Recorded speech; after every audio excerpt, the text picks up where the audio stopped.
In the sprawling wilderness of South Africa's Kruger National Park and the adjacent Sabi Sands Reserve, a delicate balance of life and death played out daily across the savannah. The golden grasslands and scattered acacia trees bore witness to generations of lions that had risen and fallen in the eternal struggle for survival. The ecosystem was a complex web of relationships, where apex predators like lions maintained order through their presence and hunting prowess. Among the many prides that roamed these lands, the legacies of two powerful male coalitions still echoed. Across the territories, the fearsome Mapogo and the mighty Majingilane. These coalitions had written their stories in blood and conquest, establishing dynasties that would influence the genetic future of lions throughout the region. Their descendants carried valuable traits: the Mapogo's legendary ferocity and the Majingilane's tactical brilliance. In the shadow of these legendary coalitions, several young male lions were approaching maturity. Born into different prides, but sharing the powerful bloodlines of their predecessors, these males were reaching the age when nature would force them from their natal prides. 4 to 5 of these young males, bearing the distinctive dark manes that signaled their powerful genetics, found themselves in the precarious position of adolescence. Too old to remain within the protection of their birth prides, yet not powerful enough individually to challenge established male coalitions. The instinctual knowledge passed through generations told them that solitary existence meant almost certain death. The savannah was unforgiving to lone males who faced starvation, territorial attacks, and exclusion from reproduction. These young males, born of powerful lineage but untested in the brutal world of male lion politics, observed the territories around them, particularly the lands surrounding Djuma Reserve and the VUYATELA property, where potential for establishing a new domain existed. The seasonal cycles of drought and abundance continued as they had for millennia, shaping the movements of prey and predator alike. The young males watched and learned, their bodies growing stronger with each passing moon, their instincts sharpening, as they prepared for the inevitable moment when they would need to forge their own path or perish in the attempt. The turning point came during the dry season, when resources grew scarce and tensions within the prides heightened. The older, dominant males began to treat the young lions with increasing aggression, sensing the latent threat they posed. Minor skirmishes erupted with increasing frequency, warning signals that the time of peaceful coexistence was ending. The biological imperative that had governed lion society for countless generations was asserting itself. These young males must leave or fight their fathers and uncles to the death. One by one, the young males were driven from their birth prides through escalating confrontations. The first to leave was a powerful golden-maned lion who retreated after a particularly vicious encounter left him bloodied but alive, survival now taking precedence over pride. Soon after, the others followed, forced out during hunting excursions or water visits, chased away from the only families they had known. This exile was nature's call to adventure, a harsh but necessary push toward their true destiny. The savannah presented them with a stark choice: band together or face almost certain death as nomads. Their bodies bore the evidence of their ousting, fresh scars across faces and flanks, visible reminders of their vulnerable position in the hierarchy of the wild. The call manifested physically in their growing bodies as well. Their manes darkened and thickened. Testosterone surged through their systems, and with it came new urges to establish territory, to claim prides, to continue their genetic line.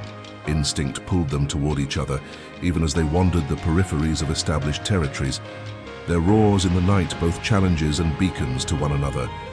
As the first seasonal rains approached, bringing new life to the parched landscape, these displaced young males began to encounter one another at the boundaries between territories, their shared predicament and common ancestry drawing them together toward a potential alliance that could change the balance of power across the entire region.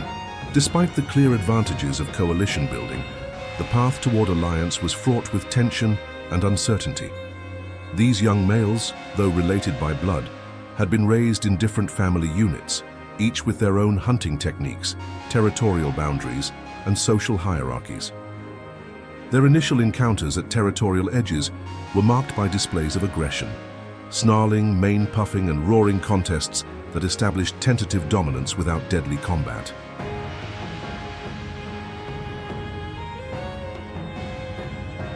The strongest of the males, a battle-scarred warrior with distinctive dark streaks across his mane, maintained his solitary existence longest, making several failed attempts to challenge smaller coalitions on his own. His independence nearly cost him his life when an older coalition of 3 males cornered him near a waterhole, leaving him with a permanent limp and deeper wariness about the Savannah's dangers. Still, he resisted the full commitment to his peers, retreating to isolated stretches of land where he could hunt smaller prey and avoid confrontation. Another of the young lions ventured too close to a neighboring pride and was severely wounded by its protective males. He retreated into dense riverside vegetation, where he remained hidden for weeks, his injuries slowly healing as he subsisted on small prey and carrion. This near-death experience reinforced the perilous nature of their situation. The land was already claimed, the existing power structures firmly established. The dangers of their new nomadic existence became increasingly apparent. Hyena clans, normally wary of established male coalitions, grew bold around solitary males, harassing them during hunts and stealing their kills. Food became scarce as they were pushed into marginal territories with less abundant prey. The physical toll of constant vigilance and inadequate nutrition began to show in their deteriorating condition, ribs showing through once powerful flanks, manes losing luster, wounds healing more slowly.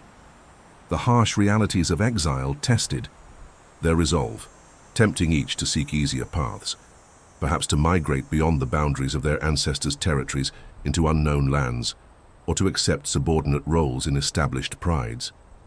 This period of hesitation and individual struggle represented their collective refusal of the call, the reluctance to embrace their shared destiny as the next ruling coalition of the region. Though these young males had no single mentor to guide them, the landscape itself became their teacher. The territories they traversed were saturated with the history of past coalitions, particularly their legendary ancestors.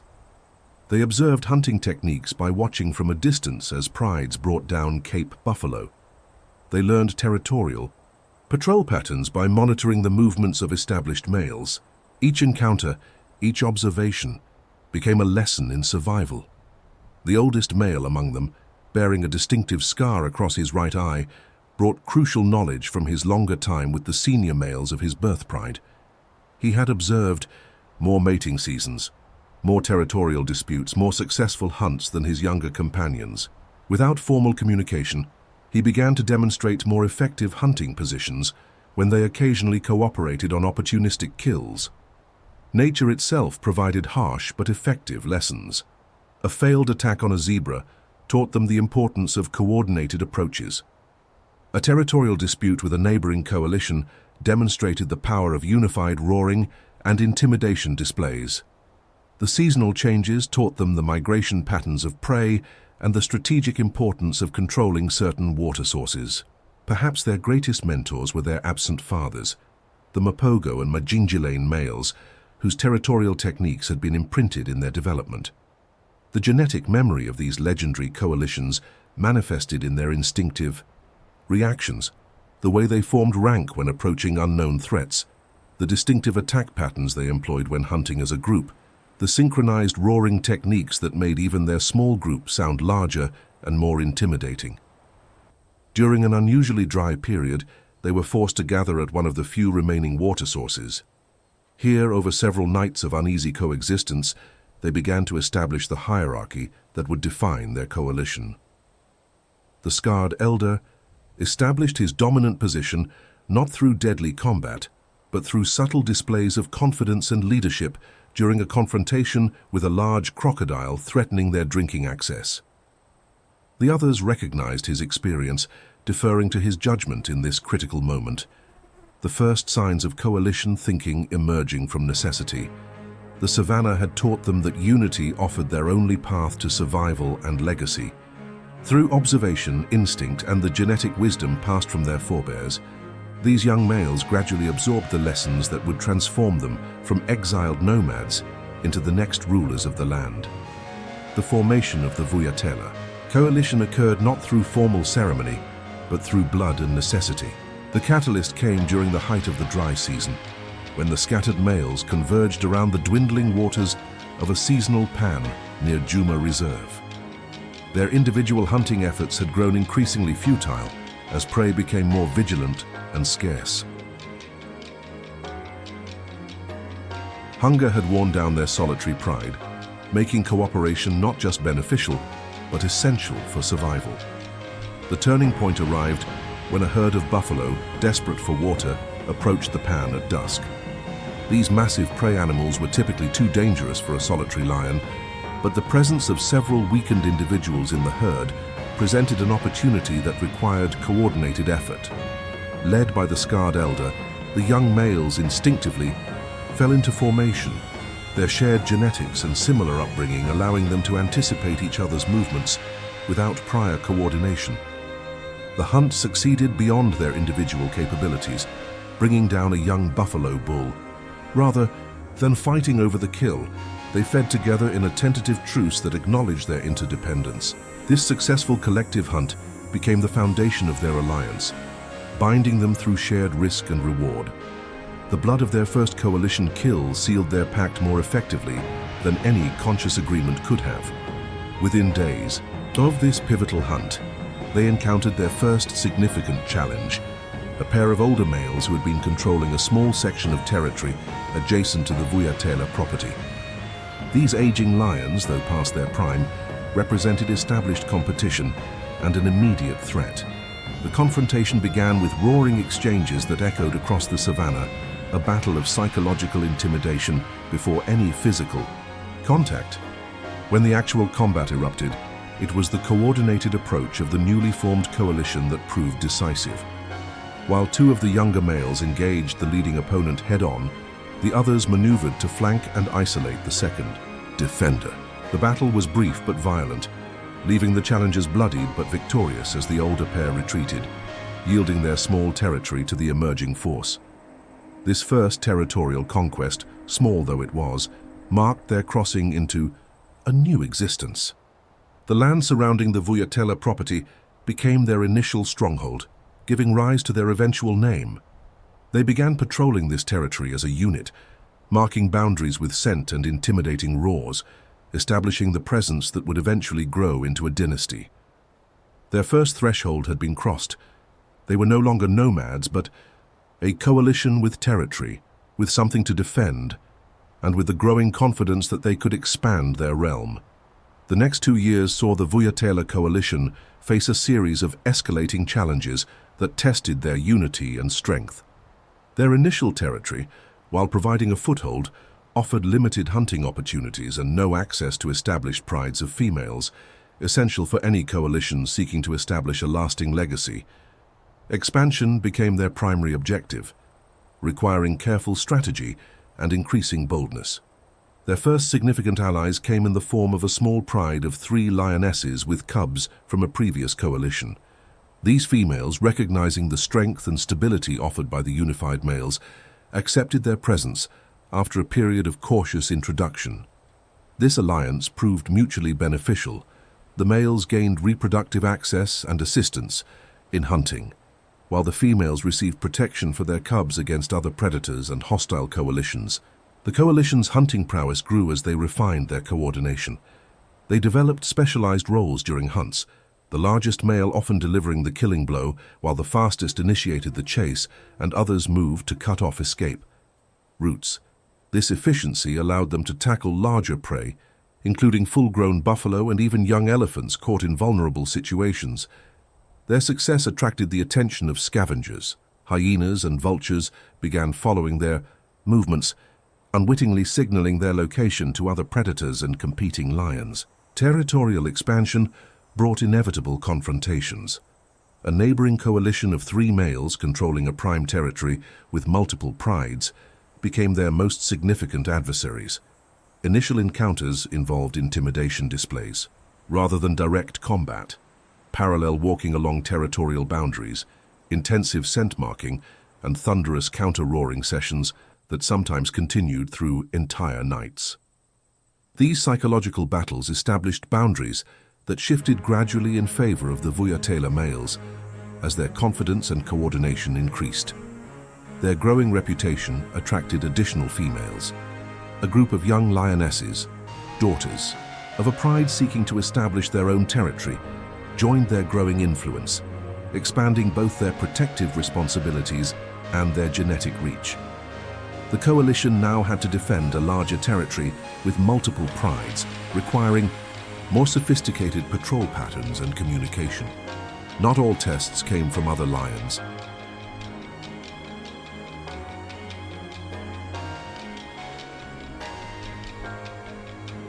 During one particularly harsh dry season, drought decimated the herbivore populations, leading to desperate competition for remaining prey. The coalition was forced to split temporarily to cover more hunting ground, testing their bonds as they operated in pairs rather than as a complete unit.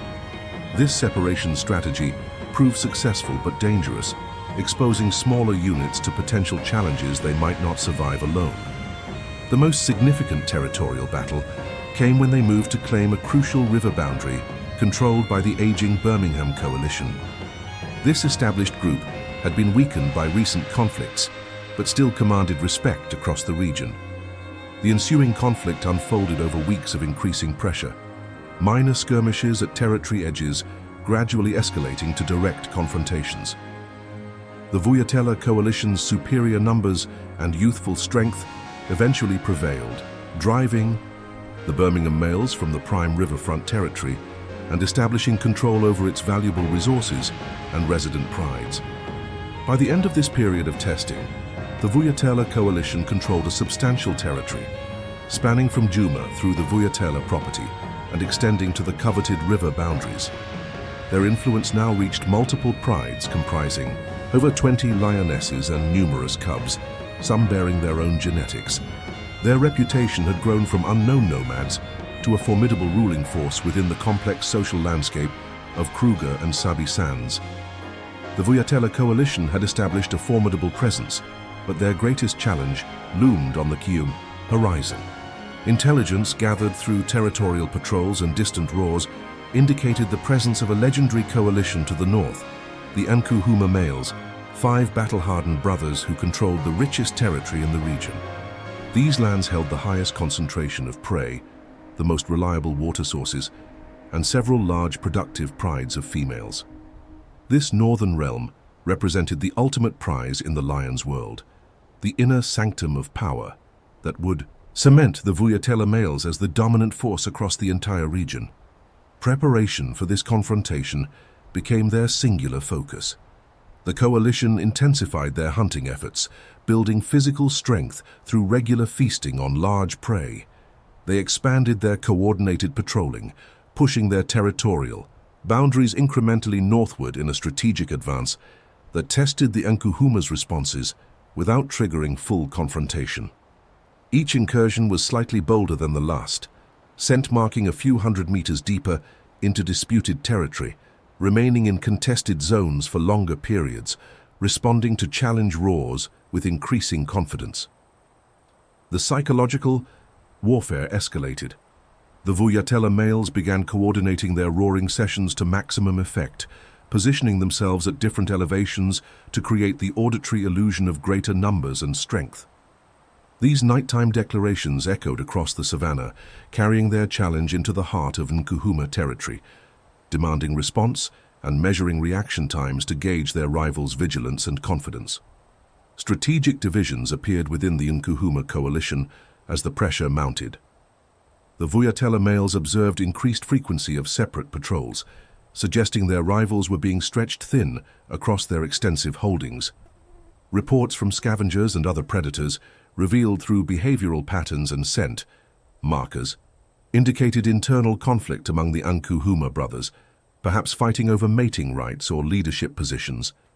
The VUYATELA coalition maintained strict discipline during this critical period, presenting a unified front that contrasted with their rivals' apparent fragmentation. One critical advantage emerged from an unlikely source: the lionesses of border, prides who existed in the disputed territories between the coalitions. Through complex social interactions during protection and mating activities, the VUYATELA males established stronger loyalty with these females, who began subtly supporting their advance by maintaining their hunting grounds closer to VUYATELA core territory, effectively shifting the productive zones under their influence. The approach culminated in a strategic decision to establish a forward position at a critical water source, a permanent spring that served as the lifeblood of the northern territories during dry periods. Taking this position would cut the Nkuhuma coalition off from their southern prides and create an untenable situation that would force a decisive confrontation. The VUYATELA males moved into this position during a moonless night, surprising the local pride and establishing an aggressive presence before their rivals could respond.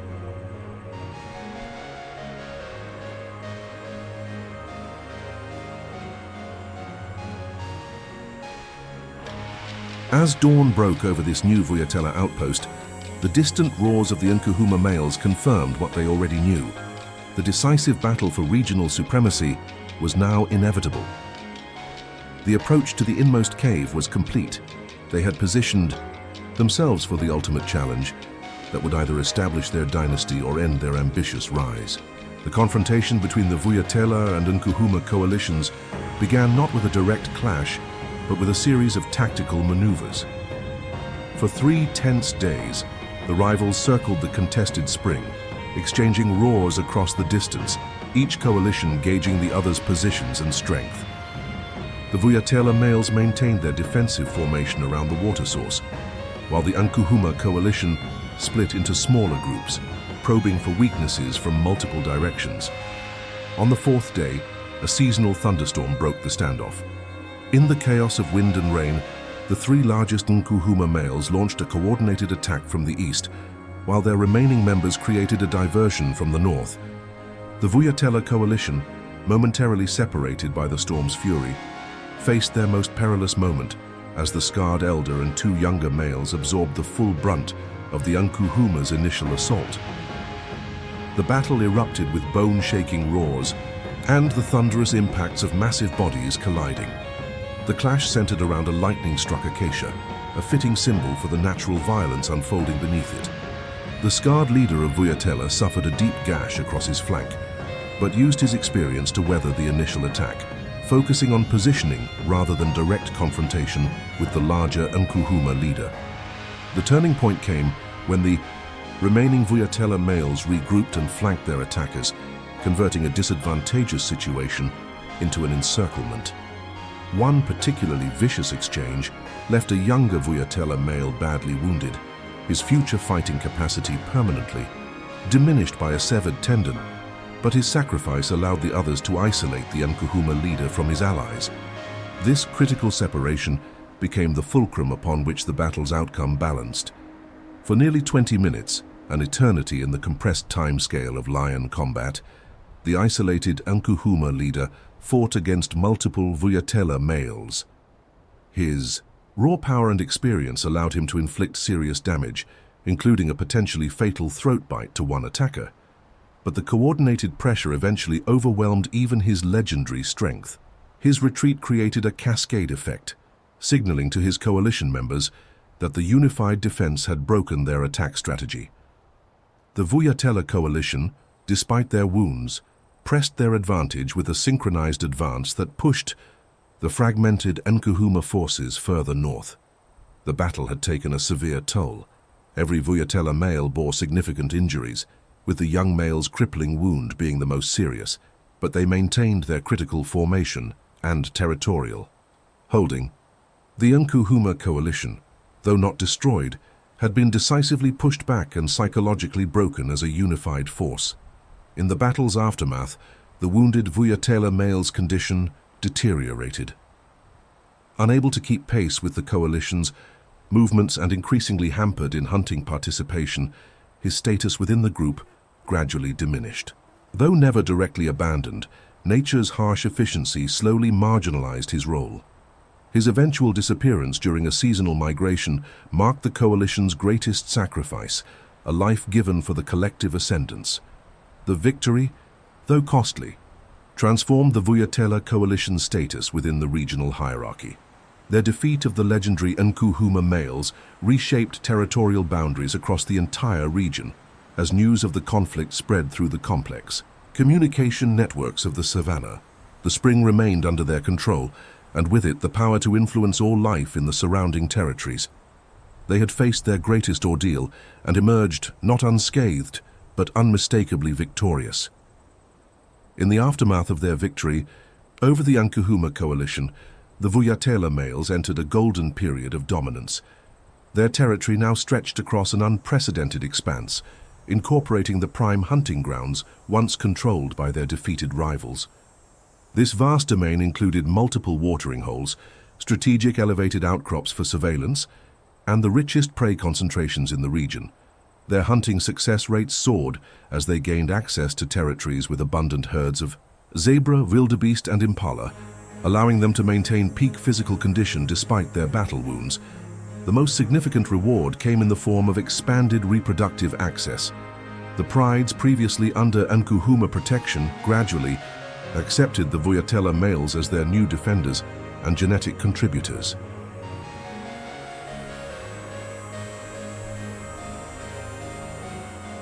This transition wasn't immediate. The females initially kept their distance, particularly those with young cubs fathered by the former rulers. Over weeks of persistent presence and protective behavior, the VUYATELA males established trust, carefully navigating the complex social dynamics without triggering infanticide instincts that could have devastated the population. One by one, the females of the northern prides entered estrus and accepted the VUYATELA males as mates. This biological endorsement represented the ultimate reward. Their genes would now flow into the next generation across a vastly expanded territory. The oldest prides, with lionesses experienced in countless successful hunts, contributed their knowledge to collaborative hunting efforts, further increasing the coalition's prosperity. Cubs bearing VUYATELA genetics began appearing throughout the territory, securing their legacy regardless of what challenges might lie ahead. Their reputation transformed from ambitious upstarts to established rulers. Other predators adjusted their behaviors accordingly. Hyena clans showed appropriate deference at kills, leopards vacated areas when the coalition approached, and rival lion groups maintained respectful distances from their well-defined boundaries. This recognition extended to the human observers as well, as safari vehicles and research teams began identifying the coalition by name, documenting their movements and acknowledging their ecological importance. The scarred elder, who had led them through formation and conquest, enjoyed particular status during this period.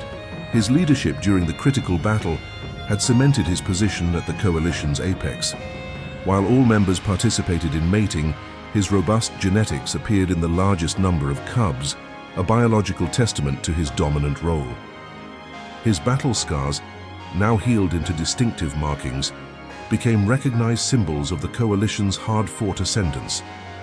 This period of prosperity allowed the coalition to establish efficient governance across their expanded realm.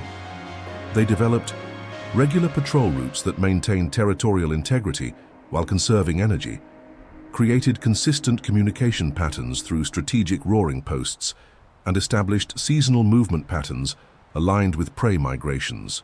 Their rule brought stability to the region's ecological functioning, as predator-prey relationships settled into sustainable patterns under their consistent presence.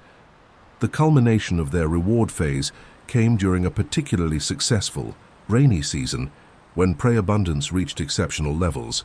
The coalition, now controlling 5 distinct prides totaling over 30 lionesses, participated in a remarkable hunting period that saw successful kills almost daily.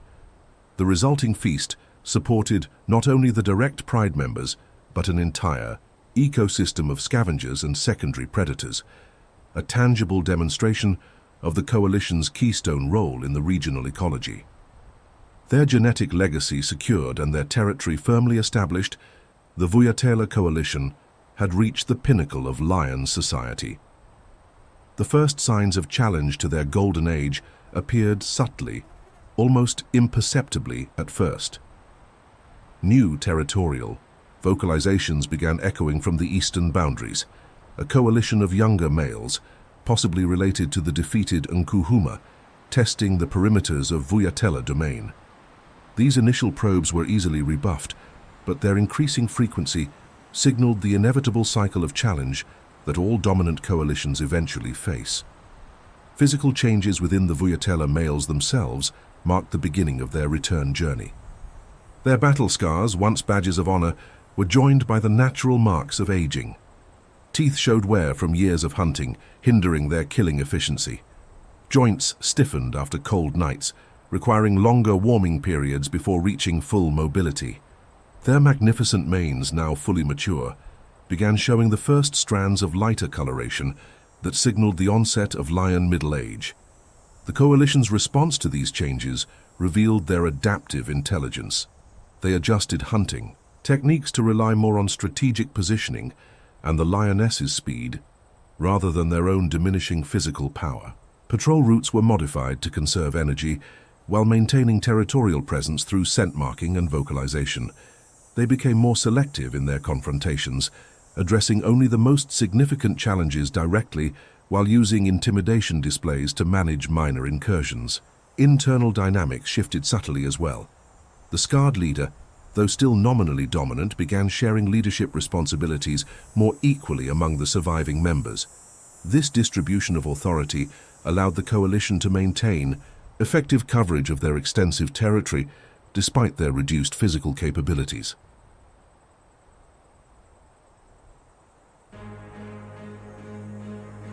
The collective wisdom they had accumulated through years of successful rule compensated significantly for their gradual physical decline. A particularly dry season brought the first significant territorial loss. Unable to defend their furthest northern boundaries effectively, they strategically ceded this area to the emerging coalition rather than risking a direct confrontation that might have resulted in crippling injuries. This calculated withdrawal represented a mature understanding of their changing position. Better to rule a smaller territory effectively than to lose everything in an unwinnable battle. The most poignant marker of their road back came from the next generation. Young males born during the early years of their reign were approaching maturity, creating internal tensions within the prides. While not yet directly challenging their fathers, these adolescents required increasing discipline and would soon face exile themselves, continuing the cycle that had launched the VUYATELA coalition's own journey years before. Perhaps most telling was their changing relationship with the lionesses. The females' evolutionary program to align with males that offered optimal protection and genetics began showing subtle signs of decreased deference. Hunting parties would sometimes depart without waiting for the coalition's participation. Some females in estrus would deliberately avoid the aging males, possibly reserving their reproductive capacity for the next generation of rulers that they sensed would inevitably arise. Despite these challenges, the coalition maintained core control over the heart of their territory, including the crucial spring that had been the site of their greatest victory. Their return journey was not a collapse, but a natural transition, a measured response to the inevitable passage of time that demonstrated the same strategic thinking that had fueled their rise to power. The road back was not a defeat, but the beginning of a new phase in their continuing saga. The VUYATELA coalition's final stand came during an unusually harsh dry season. A powerful new coalition of 6 males had systematically claimed the coalition's outer territories, pushing them back to their original core lands around the VUYATELA property. Now reduced to just 3 aging members after the disappearance of another during a territorial skirmish, they faced an overwhelming challenge. The decisive confrontation occurred at the very spring where they had once defeated the Nkuhuma males. Despite their declining strength, decades of shared experience allowed them to coordinate with remarkable efficiency. The scarred leader, now graying but still commanding, positioned his remaining allies strategically around the water source. When the younger coalition attacked, the VUYATELA males unleashed a defense born from years of tactical knowledge. They use the terrain masterfully, forcing their opponents to approach through exposed channels where coordinated counterattacks could maximize impact. Though physically outmatched, their superior positioning allowed them to inflict significant damage while minimizing their exposure. This final battle didn't end in victory, but in stalemate. The younger coalition retreated temporarily with injuries, reluctant to pay the full price the old rulers demanded for their territory. This respite, though brief, allowed the VUYATELA to maintain their core domain for another season. Their true resurrection manifested through their genetic legacy. During this final period, they focused intensely on the protection of their youngest offspring, ensuring the survival of cubs bearing their distinctive traits. Several subadult males, direct descendants displaying the characteristic dark manes of their lineage, were observed developing coalition behaviors at the territory's edge, the next generation preparing to follow their father's path. The final chapter of the VUYATELA coalition closed not with a dramatic battle, but with natural transition. The aging males gradually separated, their once synchronized movements becoming independent as physical limitations restricted their mobility. The scarred leader was the last to maintain a semblance of territorial behavior, often seen patrolling, alone along ridgelines that overlooked their former domain. The elixir they returned with wasn't physical, but genetic. Their bloodline continued through dozens of offspring spread across multiple prides. Observers noted distinctive physical and behavioral traits in these descendants, the same hunting techniques, similar cooperative behaviors, and the dark manes that had characterized the original coalition. Most significantly, several young male groups forming at the territory edges showed direct lineage to the VUYATELA males.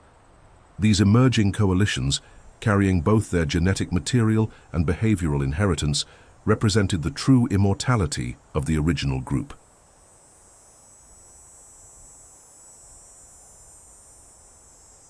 The cycle had completed. From nomadic exiles to dominant rulers to genetic legacy, the ecosystem itself bore testament to their influence. The stable period of their rule had allowed prey populations to establish sustainable patterns, territorial. Boundaries had developed predictable rhythms, and the entire predator hierarchy had adapted to their management style. Even after new coalitions claimed formal control, these patterns persisted as an ecological memory of their reign. In the greater context of conservation, the VUYATELA story exemplified the crucial importance of protected spaces like Kruger and Sabi Sands. While lion populations faced devastating declines across Africa, these sanctuaries allowed natural cycles of coalition formation, dominance and succession to continue, preserving not just individual lions, but the complex social dynamics that had evolved over millennia. The true legacy of the VUYATELA coalition lived on in the continuing dance of territorial control, genetic exchange, and ecological balance that defined the timeless rhythm of the African savanna.